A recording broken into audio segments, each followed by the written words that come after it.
Good evening. I'm going to call this meeting of the Cartersville City Council to order. We'll have our invocation and pledge, if you'll please stand.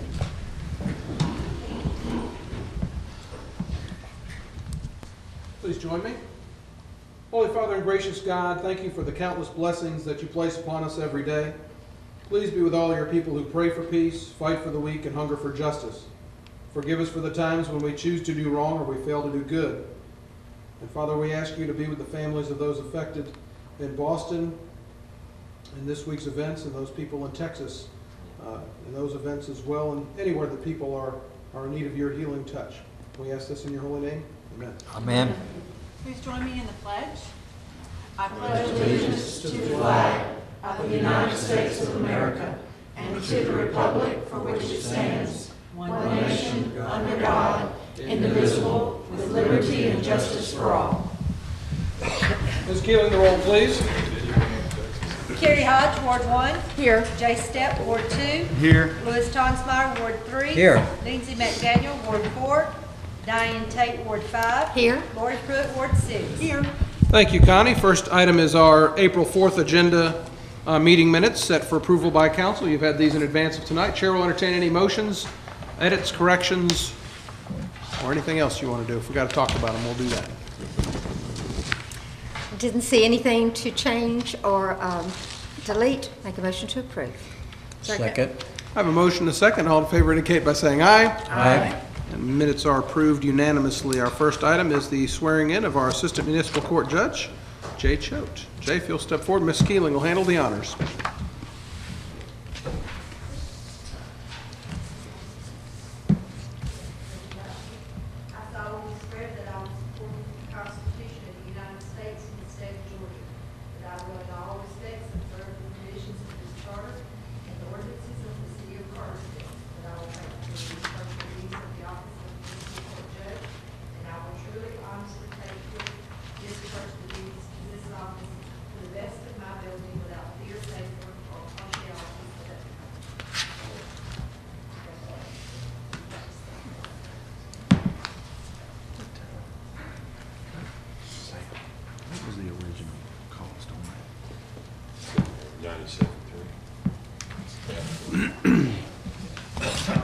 Thank you, Jay. We have a series of a couple of first readings tonight that'll involve public hearings. Mr. Menino, if you'll get us started off with SU 13-01. Thank you, Mayor and Council. As you had noted, this is a special use case. This, as well as the next case on the agenda, they've both been properly posted and advertised, and there appears to be no conflicts of interest. This particular application, the property is currently zoned general commercial, and it will remain zoned general commercial. The applicant is desiring to put a personal care home in the structure as shown on the photograph on the wall. Apparently, it was formerly used as a personal care home. The Planning Commission did hold a public hearing on this, and there was some discussion. They went through the criteria and standards that are noted in your package. The fire department did note some public safety and ADA requirements that would be required to be met prior to final occupancy for a personal care home. And with that, Planning Commission did recommend approval of this application. Okay, any questions for Randy at this point in time?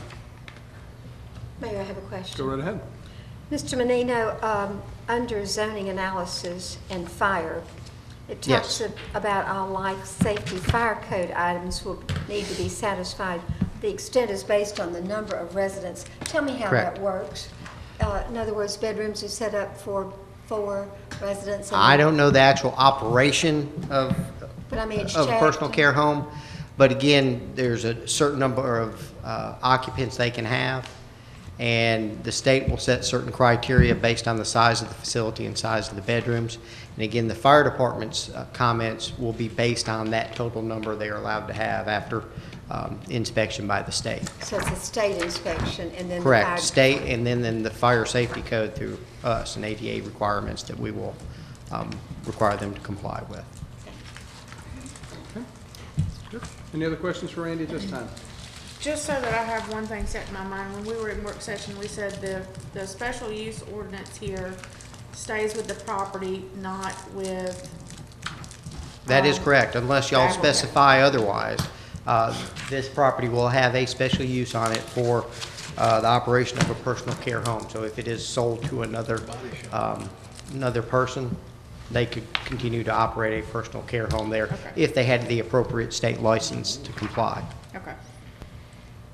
Can we do that? Can we do what, stipulate? Can we stipulate the special use is specific to the applicant and not to the property? Is that what the suggestion is? No, no, no. Yes, I No, just I- heard that. We're talking, the question was, does it go with the property or the applicant? And it goes with the property. He said unless We we say want to different. say that it goes with the applicant. The issue is, can council, if we wanted to, have it go with the applicant? I can't recall ever doing that or reading a case where it was done. Have you, Randy? There were, I've seen what were called land use permits in another county, which they had to renew every 24 months, that was specific to an applicant. But here, I don't recall us tying Did it that not to. come up with the event on South Avenue? Because I think the neighborhood was saying that they didn't mind if it just went with the owners, but if they left, whoever had that property at that point, they. That application was denied, so I don't recall a condition. But really, at the same time, I mean, It's agreeing with the land. I think Yeah, that's the point. Yeah. I doubt its legality, but I can't tell you why. well, I would say if it's either good for the area and it fits and it doesn't, to say it's only good if she's got it or if he's got it, I think that'd be a slippery slope to, Well, it flies in the face of equal protection. I Right. think, you know. Yeah, I was I'll just do it for making you, sure but I won't do it for understood. somebody Yeah. else. That was it. yeah, we're just, I don't think we're considering, I think we're just kind of curious and trying to educate ourselves, so we all got a little smarter tonight. Hey, everybody good right now? Thank you, Randy. Let's open up this public hearing for case SU 13-01. Anybody wishing to step forward, speak for or against may do so at this time. And seeing none, I will close that public hearing. And this is a first reading. We'll take this up for final consideration in our first meeting in May. We'll also have another public hearing at that time, so we'll move on to the next item, which is it's file Z13-01. This particular property is located at 6 Porter Street. The front half of this property is currently zoned industrial, and it has a piece that goes beyond the road frontage into the back that it's zoned R20. It's basically split zoned. The front half is currently zoned industrial with an industrial structure on it. The applicant desires to have the entire property with the one zoning on it. And with that, Planning Commission did hold a public hearing on this particular application. No opposition to the request. The fire department did make some notes about water safety or water pressure and fire hydrants in the particular area.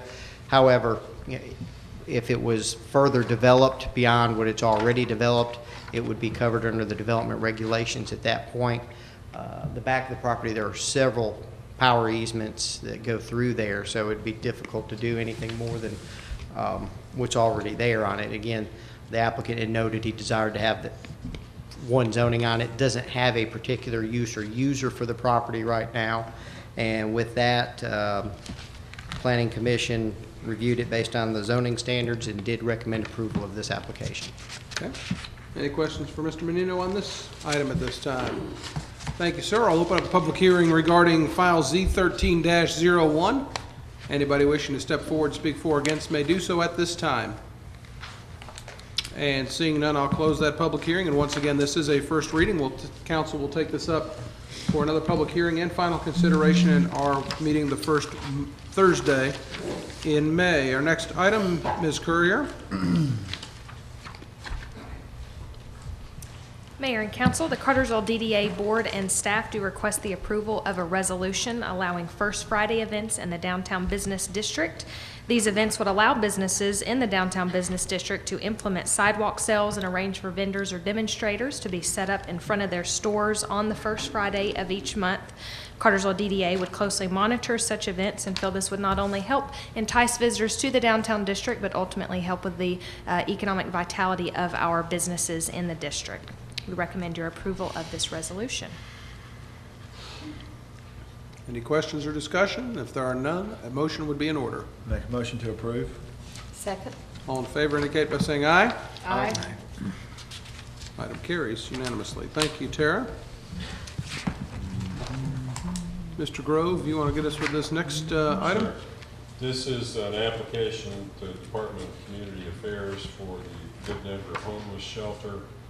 In the amount of $50,000. They do it annually. One of the requirements of the grant is to have the sponsor and government sign off on it. That's all you're doing here, saying it's okay to apply for it. I recommend you approve. Okay. Questions, comments, or motions? Make a motion to approve. Second. All in favor indicate by saying aye. Aye. Motion carries unanimously. Mr. Porta. Yes, Mayor, this is the item for purchase of annual support software for our fiber department at a cost of $5,495. This is a budget item. This allows them to be notified if we have any network server or system outages. I recommend approval. Any questions for Mr. Porta on this item? And if there are no discussions or questions, a motion would be in order. Make a motion to approve. Second. All in favor indicate by saying aye. Aye. Motion carries unanimously. Mr. Molinax, you got the next four, I believe. Mayor, Council, the air conditioning unit at the Water Pollution Control Lab broke down. We had the folks from Preferred Heating and Air Conditioning out there to look at it. They determined that it was at the end of its service life and really couldn't be repaired. We felt this was an emergency situation. We needed to get the air conditioning unit back going.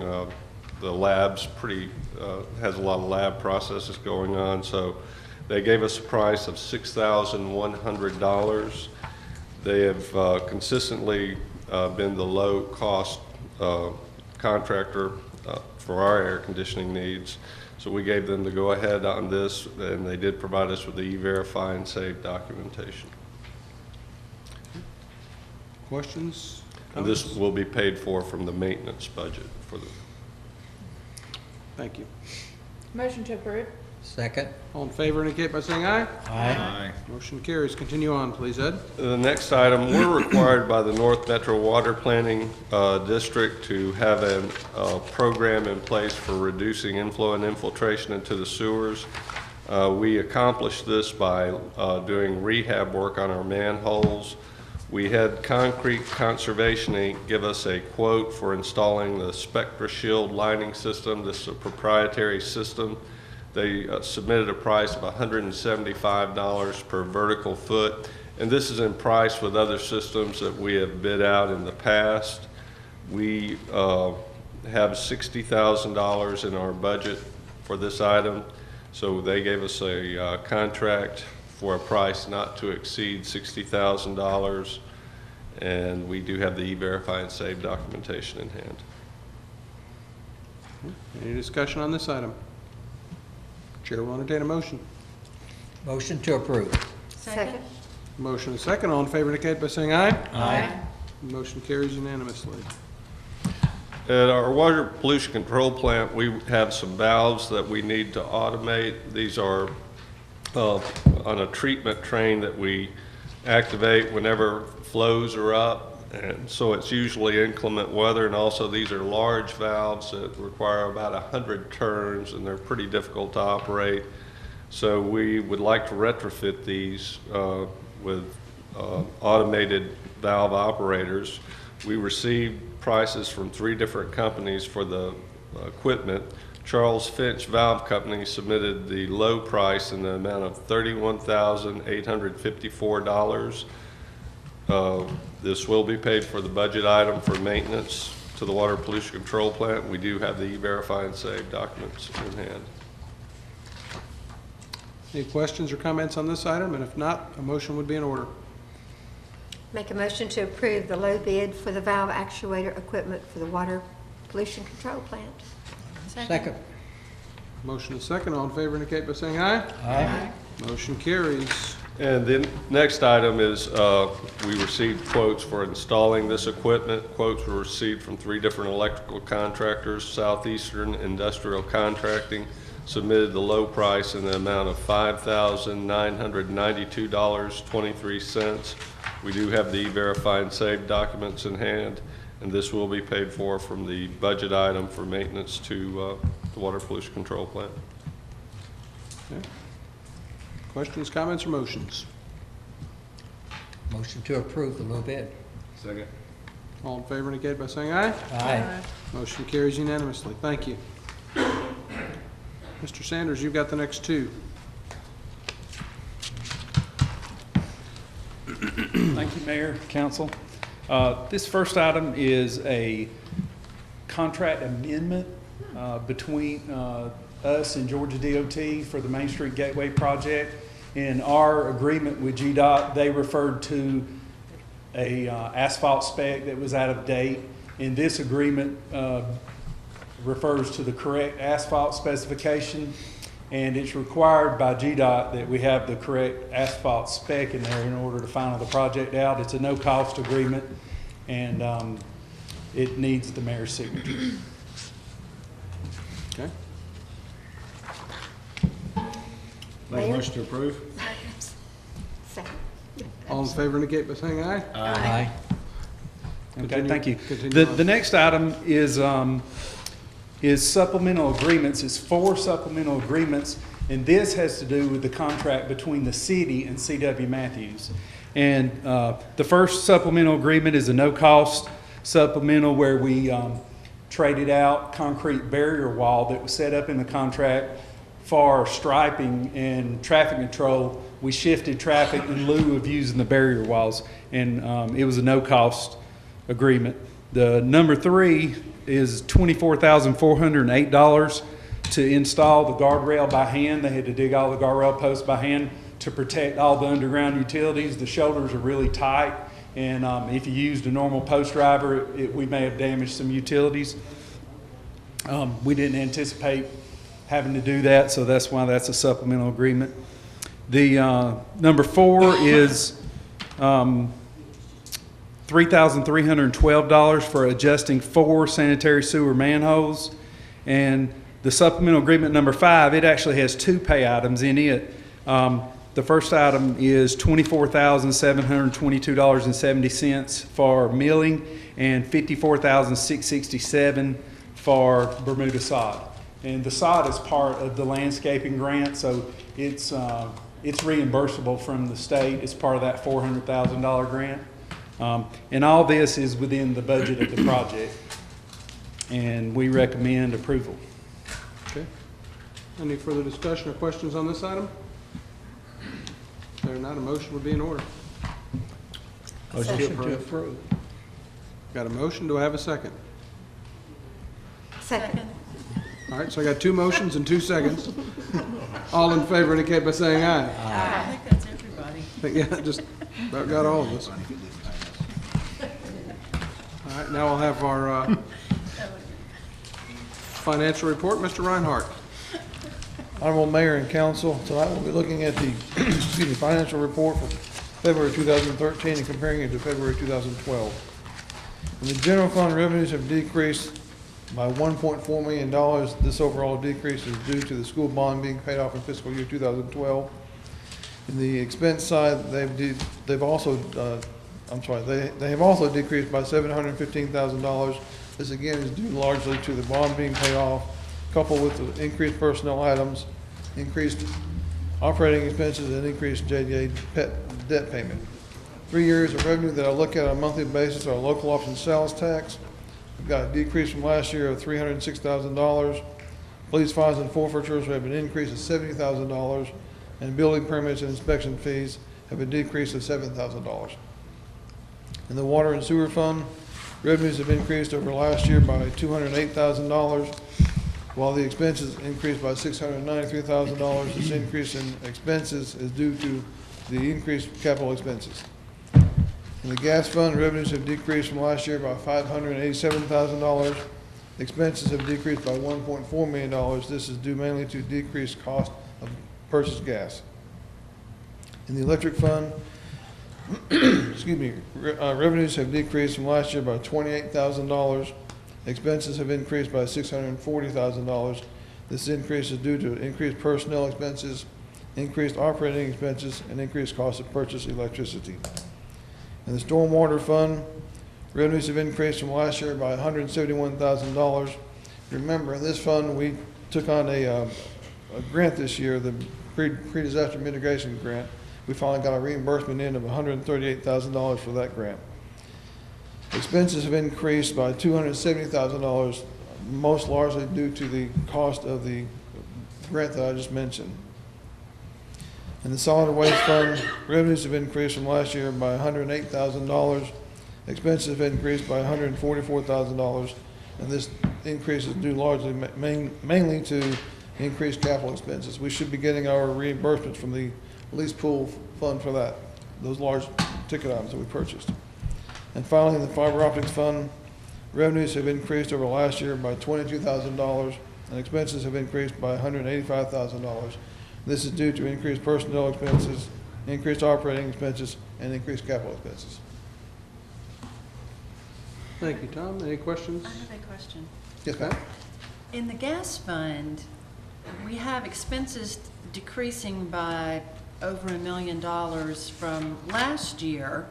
And I remember last year expenses decreased also a lot because of the decreased cost of purchased gas. Has Yes. gas really dropped that It much has, 2 it years in a row? has dropped in Wow. the price per therm, Mhm. but also we're not having purchased as much as we have in the past either because We've of, had because of really the warm weather we've had.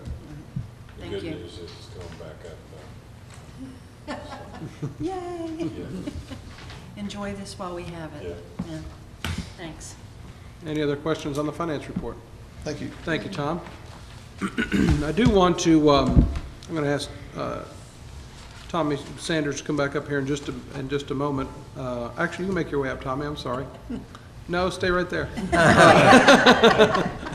We have, you were up earlier talking about the Main Street Gateway project, and as we put the finishing touches on that, we've gotten, I don't know if the rest of you are like me, but I've gotten a lot of compliments on the way that it's turned out, the project's appearance, just the way that it kind of welcomes people into the city of Cartersville. I think it's done what the voters in 2007, when they voted for the SPLOST funds to do it, I think it's done what it's intended to do. There have been, certainly anytime you change with flows of traffic, some people may find it challenging.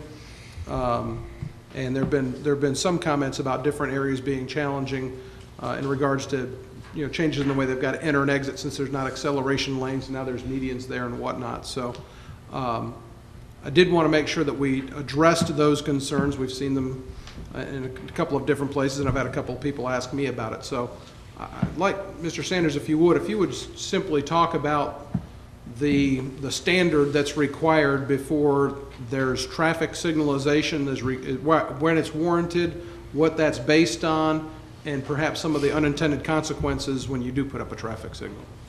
Sure. Well, first off, Main Street is State Route 113, so it's a state route. So it's not under our jurisdiction. It's Georgia DOT. Now, we do have a good relationship with them, and we can request that they look at certain intersections. We get, a pretty good many calls about that stretch of road. In fact, most of the calls that I've received in the past have been about the intersection there at Applebee's. Turning left out of there is a little difficult. But the bottom line is, when you have a major arterial, busy arterial like 113, there's going to be, just about every intersection, there's going to be some difficulties. And so you can't put up a traffic signal at every place where it's a little hard to get out, because then you're going to have traffic signals all the way through, and then the main line's basically going to be shut down. So there's got to be a standard of volume on the approaches of the side road in order to justify a signal. And currently, because like the Main Street Shopping Center that has Target, and it has several exits, there's a lot of ways to get in and out of there. So there's not a concentrated flow at any one exit. So there's not really any drives that have the volume to warrant a signal at this time. And you were talking about the unintended consequences. We do look at accident history, and there are some accidents that are correctable by installation of a signal, but signals also increase other accidents, such as rear end accidents. So we've got to be careful about, solving one problem and creating another problem. But ultimately, that's the Georgia Department of Transportation's, that's their call, not ours. 100% their call. They have to issue a signal permit before you can install a signal. Okay. And before they'll issue a permit, they have to have a warrant study that shows there's 12 specific warrants in the Manual on Uniform Traffic Control Devices, and you have to show that multiple warrants are met before they will issue the permit. And they also have a policy. They don't really install signals or pay for signals at private driveways. And most of those are not public streets, they're private driveways. So even if they issued a permit for a signal, they wouldn't participate in the cost of it. Okay. So, if the owners of the shopping center, if there was the volume there, somebody else would have to pay for it beside the state. So step one, it belongs to the state and it's their decision. Step two, if we wanted one and applied to the state, it wouldn't meet the criteria. And step three, if it did warrant one, then we would be, the state wouldn't participate in funding it because of the way the crossroads are set up. And I guess step four would be, if any of that criteria changes over time, we certainly would consider it when it met any of those standards. Right. That's exactly right. And they even, like Starbucks, for example, I think there's been some concerns about Starbucks. That's a pretty new establishment. And they had to apply for a commercial driveway permit in order to build their access off of 113. And they had to submit, when they applied for that permit, traffic generation numbers, what that size store typically generates. And if the traffic at that drive would have warranted a signal, GDOT would have made them put in the signal as a condition of issuing the driveway permit. So that's why that's how they usually never pay for signals. There are signals that get put up in those kind of situations, but the burden of installing them is usually on the developer. Okay. All right, very good. And then you mentioned that the volume is not there, and Matt said number 4 is if things change. So we're keeping an eye on it. So if something were to significantly change and we think that a study might be warranted, then we'd take action at that time. But right now, it's just not there.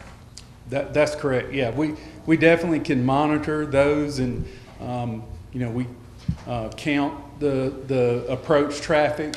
You can do spot counts, like it has the threshold may be for a certain speed, maybe let's say 80 lefts an hour out of that approach, and so you can just go out there and do a 15-minute snapshot. And see if you get 20 lefts in that 15 minutes, but you have to meet that threshold for 8 hours during a 24-hour period. So if you find that there's a couple of hours when it does meet, then you would investigate it and see then you would do a count for the whole day and see if there was 8 hours that met it. But right now, there's not even 1 hour that meets. Even in the peak hour, it doesn't meet the threshold. And what did we say those cost? The signal? A signal, it costs anywhere between about $150,000 and $250,000. Okay. Thank you, sir. Sure. Appreciate it. Is there any other business that needs to come before council this evening? None? Ms. Tate, I know you. Sure. Step forward if you would, sir, for our clerk, if you'll state your name and your address, please. Herbert Cox, 947 Gracedale Road, Cartersville, Georgia. I'd like a verification, if we could, from the council or what have you, on a wheat bill I've got. I'm own a few rental houses. I repair them a lot and stuff like that, but the point of it is, Noel, in time past, you'd always go down to Public Works, sign up saying that, you know, you didn't need trash pickup or you didn't need gas or what have you. And they wouldn't bill you for it. I did that the 1st of March on a house I've been working on since the 1st of March, because I work by myself. I've been working on it since March, upgrading the house, tearing out a floor out of it. I had a 22-foot dumpster out back that I was filling up. I got a bill from the city for $18 refuge service. They haven't picked up anything at that house since March. I just wondering why I'm getting a bill from picking up refuge when I went down to Public Works and explained to the lady down there that I did not need refuge service until I re-rented it because I had a dumpster that I was going to fill up. And I told them just I wanted water and lights on. Oh, excuse me. But I've got a small, all the figures I've been hearing, my little bill don't sound big, but I got an $8 minimum gas bill and an $18 refuge pickup. I understand it's a service that's available, but I don't need the service now. I'm not using it. I have no need for it whatsoever right now until my renter gets it, and then he'll have everything turned back on. What I'd like to know is, and all that, is why I get a bill even for gas, and if you go up there and look at the meter, there's a city lock on it. The gas is turned off completely with the city lock on it. I get a bill for $8 for minimum charge for it. I didn't use it in March when it was real cold because I got a big kerosene heater I use to heat up one room. That's the reason I get electricity turns on. I hang a blanket over the door. Heat that one room, fix it, and then I go to another room. But I'd like to know why I get the bill. I know it's a service and all that, but I didn't need it. I signed up, I didn't need it. I'd like to know why I got a bill for $18 and $8 from the city. Tom or Dan? You want to talk about the trash, Tommy? Yes. Mr. Cox, I can address the refuse issue. If a house is vacant, we would gladly turn off the service while the house is vacant. So like you said, you can just come by Public Works and sign up with Crystal, and we will stop charging you for the refuse service. It's that easy. I just got through saying, sir, I went down in March when the house got empty and signed up for no refuge service whatsoever. But yet, kids, I ain't got no bill here. I've got one dated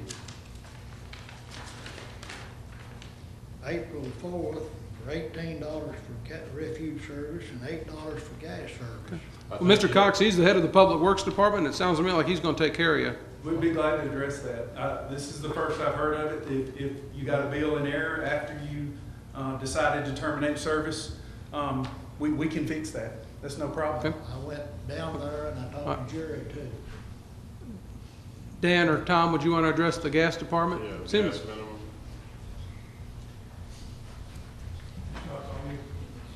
Going in circles right now. Typically, if the service is run, if the gas service, electric service, water service is run to whether it's a rental unit or a homeowner, the service is there, and we basically typically will charge for those services being available. However, they are not charged unless they use anything. They are charged a minimum basic fee on a monthly basis. Now, I believe we have in the past what I'm being told has in the past gone in and done away with some of these charges. I'm not aware of all of them, but some of these have been, I guess you could say, exonerated from being charged, and we can certainly look into this matter also. Probably ought to take a look at the ordinance and make sure what you're doing is right. Okay. Okay. Is there a point person that can follow up with Mr. Cox? Right there he is. That man's gonna take care of you. Is going to leave the gas meter locked, still charging me? For the time being, yes, and until I can read the ordinance and see what the ordinance says, and then once I read the ordinance, we'll. Just as long as I get it verified. Yes, sir. Thank you, I will. sir. You're welcome. Anybody else? Any other business needs to come before council tonight? Dan, I know you wanted to talk about an event.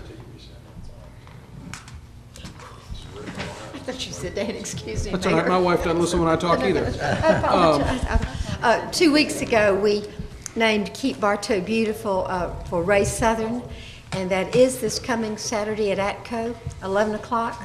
And we have a lot of young people that come out. We could sure use anyone who wants to be at ATCO at 11 o'clock, and let's clean up those ball fields and the streets, and we would all appreciate it.